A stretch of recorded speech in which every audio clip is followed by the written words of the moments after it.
Good morning. मैं हूं Aslam sir और मैं आज आपको पढ़ा रहा हूं कक्षा 8 का विज्ञान साइंस। और बहुत ही इंपॉर्टेंट जो है लिया हूं मैं, पाठ है परमाणु संरचना। परमाणु संरचना तो मैं आपको ये 9th क्लास में भी है। 9th क्लास में अध्याय 4 है और 8 में अध्याय 2 है शायद। तो इसको आप देख लें। तो अध्याय जो है अलग अलग है लेकिन है एक ही चीज। तो खास करके मैं ये 8 वाले लोगों के लिए भेज रहा हूं ताकि 8 वाले लोग लिखें और वीडियो से जो देख रहे हैं वो भी। तो मैं आपको बता रहा हूं परमाणु, क्या पढ़ा रहा हूं मैं आपको?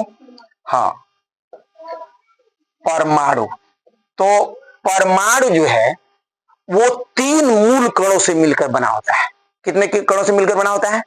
हाँ, इलेक्ट्रॉन, प्रोटॉन और न्यूट्रॉन। तो मैं इन्हीं तीनों के बारे में आपको बताऊंगा कि प्रोटॉन जो 3 मूल कणों से बना होता है उसका खोज किसने किया, कब किया, उसका संकेत कितना होता है और आगे हम आपको बताएंगे इसका भार कितना होता है। आज आवेश हम आपको बता देंगे। तो देखिए,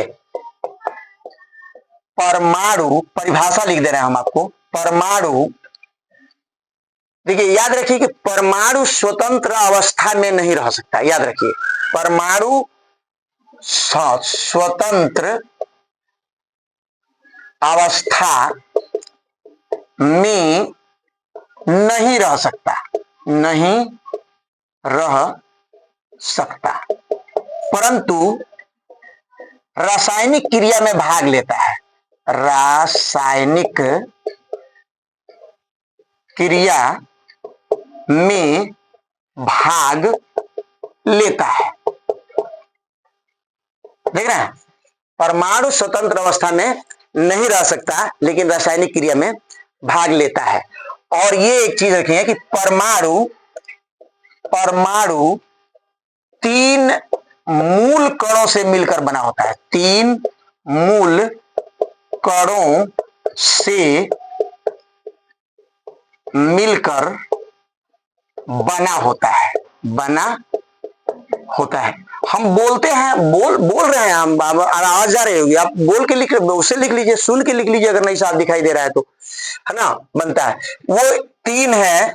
इस तीनों का परिचय मैं आपको करा दूंगा। बहुत बढ़िया, ये हर साल आता है, ये कंपटीशन में भी आता है। पहला का नाम है इलेक्ट्रॉन। क्या नाम है? हाँ, इलेक्ट्रॉन। दूसरे का नाम है प्रोटॉन। क्या नाम है? प्रोटॉन। लोग प्रोटॉन भी कहते हैं इसको, लेकिन सही शब्द क्या है? प्रोटॉन। हाँ। अब तीसरा है न्यूट्रॉन। क्या शब्द है? हाँ, न्यूट्रॉन, ये शब्द है सर। तो देखिए, इलेक्ट्रॉन जो है, आप हम लोग पढ़े थे जब साथ में पढ़ रहे थे तो सर जी लिखाए थे ईटा पर नाच।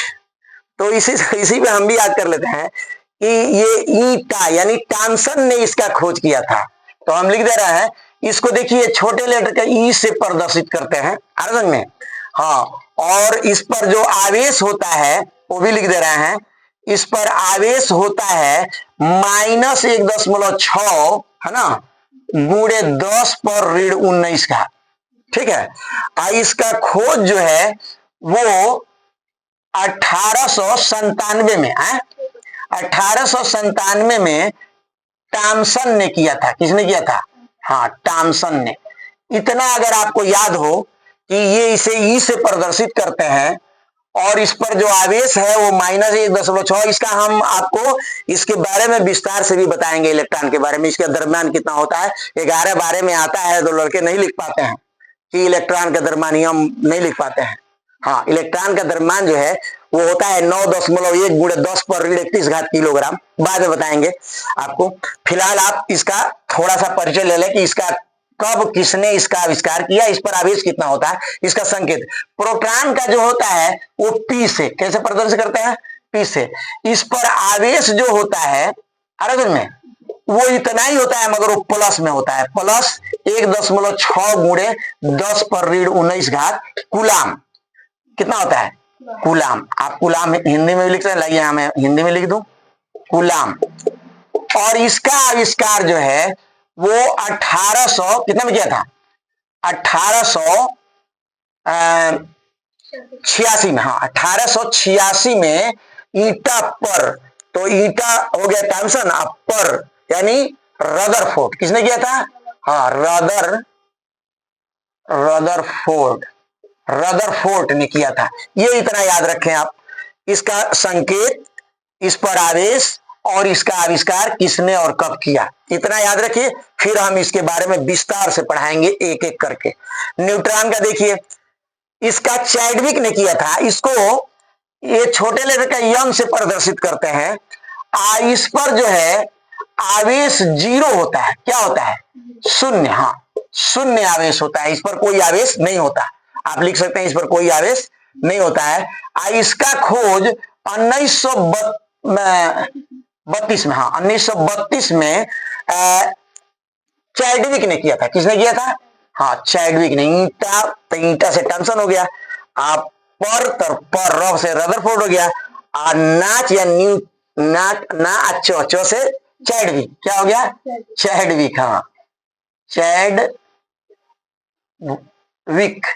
तो भूल जाते हैं तो यही हम याद कर लेते हैं, ईटा पर नाच, ईटा पर नाचो, चैडविक। तो ये एक परिचय हो गया आपका, और हम धीरे धीरे आपको पढ़ाएंगे, और आप धीरे धीरे पढ़िए, लेकिन याद करने पड़ेंगे ये सब चीजें, ये समझने वाला नहीं है। देखिए, अगर हम खाली कह दें कि इलेक्ट्रॉन पर इतना आवेश होता है, समझ जाएंगे आप? नहीं समझेंगे।